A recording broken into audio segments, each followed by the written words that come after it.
Hello everyone, Minute Plus Meditation here, Saturday, October the 29th. From the first reading taken from now the letter to the Philippians, St. Paul writes, "My brothers and sisters, what matters is this, that Christ is proclaimed in every way, whether out of false motives or true. And in that I rejoice. Yes, and I will continue to rejoice, for I know that through your prayers and the help of the Spirit of Jesus Christ, this will turn out for my deliverance." A little further down he says, "For to me, living is Christ and dying is gain. If I am to live in the flesh, that means fruitful labor for me. And I do not know which I prefer. I am hard pressed between the two. My desire is to depart and to be with Christ, and that is far better. But to remain in the flesh is more necessary for you."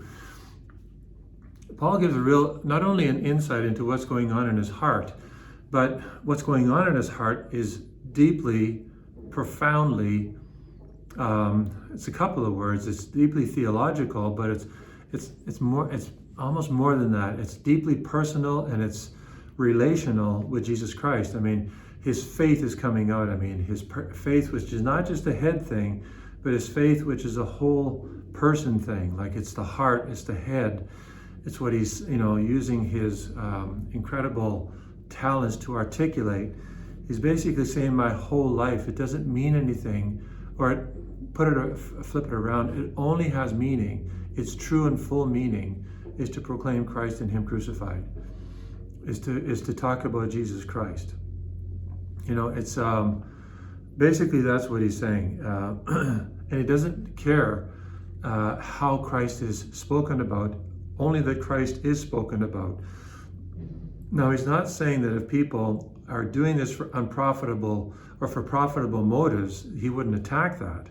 But what he wants is Christ proclaimed. I mean, that because he's so in love with Jesus that he just wants Jesus talked about.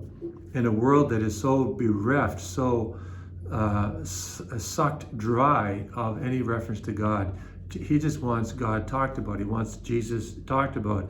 And Jesus will do the purifying and the cleansing, the improper motives on his own. So, and this whole thing here about he would prefer to die and be with Christ. I mean, this is the way we should all feel.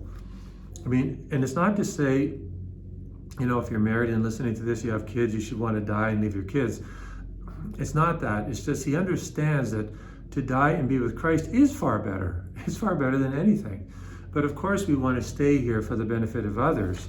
So it's a matter of where is our heart? What's the first things? First things first, as I talk about a number of times from the pulpit, that if our whole life is oriented to God, to be with Christ, then we'll live our life better here in this world, and we won't cling to it in an inordinate kind of way. So we'll have our true loves here in this world will be properly ordered. Okay, so much more, but I have to move on. Over to the gospel. So he goes into a house, and of course they're looking at him. They're trying to size him up, but he's sizing them up. They don't realize they're under his observation, which is far more insightful and accurate. And he's saying, look, basically, when you are invited by someone to a wedding banquet, do not sit at the place of honor. Take the lowest place, and you might be invited to the higher place and then given honor by everyone present. Don't take the place of honor, or you might be asked to move down to a lower place. So what is our Lord doing here? He's being extraordinary. We would say he's the super ultimate gentleman. But of course, he's doing more than just being a super ultimate gentleman. He is a doctor of the soul with such charity, such finesse, in this case, he's actually being, I would submit, sensitive, because he wants to get into their hearts and give them an incentive, a motivation to actually be humble. And the incentive is, if you be humble in this world, you might actually be raised to a status of being acknowledged as being, being in your case a Pharisee or a scribe. But even if that doesn't happen, because he doesn't say it will happen for 100% for sure, but if it does happen, then you will experience this. But in heaven, you will always be acknowledged as one who strove to be humble, even if your motivation wasn't 100% pure. If you took that lowest place, but you did it because you understand that before God, you are nothing, and you are nothing, and I am nothing. Remember the words that God spoke to Catherine of Siena, I am who am, you are who are not. That goes against all of our egocentricity, doesn't it? But it's true.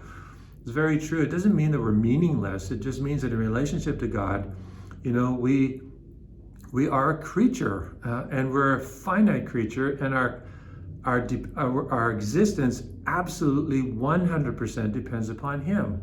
So humility resolves everything, humility and love. So today, let us really strive to be men and women who are humble. Ask God for the grace to be humble, and you will be exalted. God bless you.